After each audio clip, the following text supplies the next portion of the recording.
C'est dans le nord de la France que nous avons rencontré M. Jules Roucou, qui a passé 40 ans à travailler dans les docks du port de Rouen. Né dans les taudis de la rue des Arpents, il a été livré à lui-même dès l'âge de 13 ans. Cet homme est devenu ivrogne, buvant jusqu'à 5 litres de vin par jour, et bagarreur. Il a fait de la prison. Vivant dans la débauche, il traitait sa femme chrétienne comme esclave qu'il battait jusqu'au sang et attachait avec des chaînes, parfois l'obligeant à coucher dehors, en plein hiver. Ce passé, il n'aime pas l'évoquer aujourd'hui. Lors d'un coma prolongé, il s'est trouvé dans un endroit horrible, ressemblant à l'enfer, et dont il parle avec crainte et émotion. Cette expérience l'a conduit plus tard à donner sa vie à Jésus-Christ.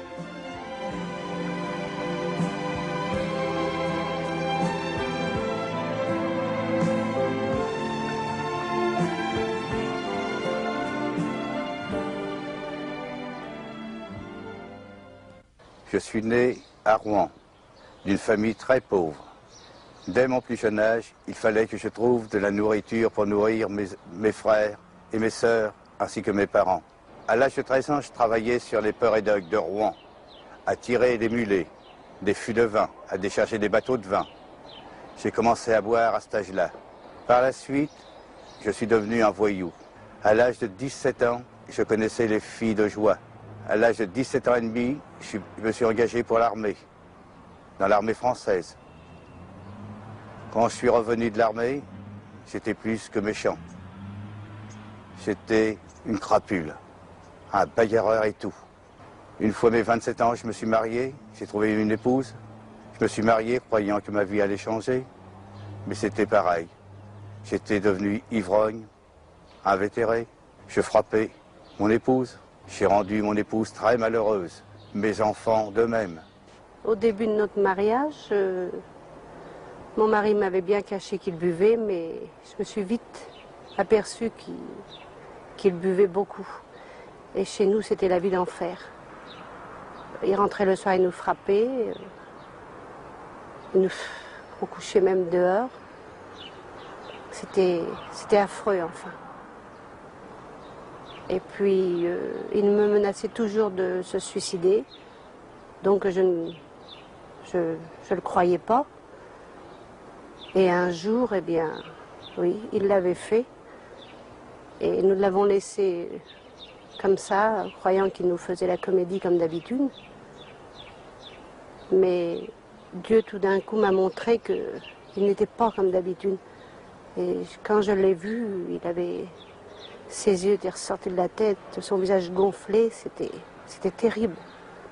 Et aussitôt, j'ai appelé mes enfants et on a appelé le SAMU.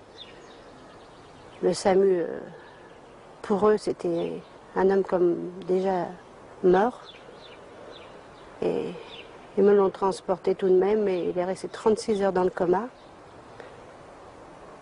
Et c'est un peu plus tard, oui, un bon bout de temps plus tard que... Comme après, il est devenu chrétien, bien sûr, qu'il m'a dit qu'il avait vu des choses affreuses pendant son coma. C'était terrible, enfin. Finalement, j'en ai eu marre de cette vie. Ici, dans cette maison, j'ai voulu m'empoisonner, me supprimer. J'ai avalé une poignée de cachets. Je me suis retrouvé dans le coma. J'ai été 36 heures dans ce coma. Et dans ce coma, c'est affreux. Je me suis retrouvé dans l'enfer.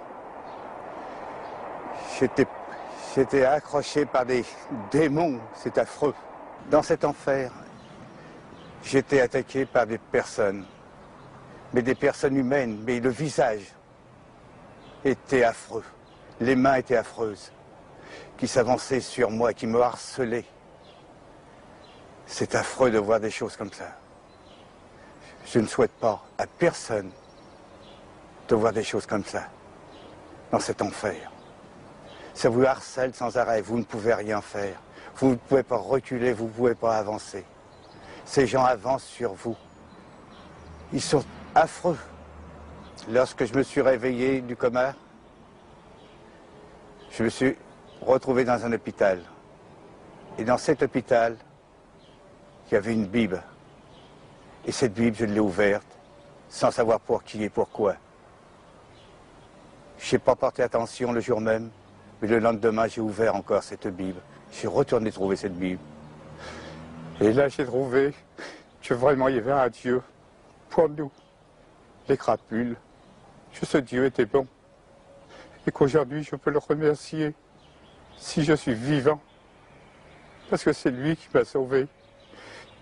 Tant qu'à l'être humain, tout le monde me tournait la tête. Et aujourd'hui, avec la grâce de Dieu, je peux lui dire merci. Et que ce témoignage puisse servir à bien des gens qui veulent être sauvés, qui trouvent un sauveur, qui peuvent le trouver en Dieu. Parce qu'il n'y a que lui qui peut sauver une âme perdue. Je le remercie de tout cœur.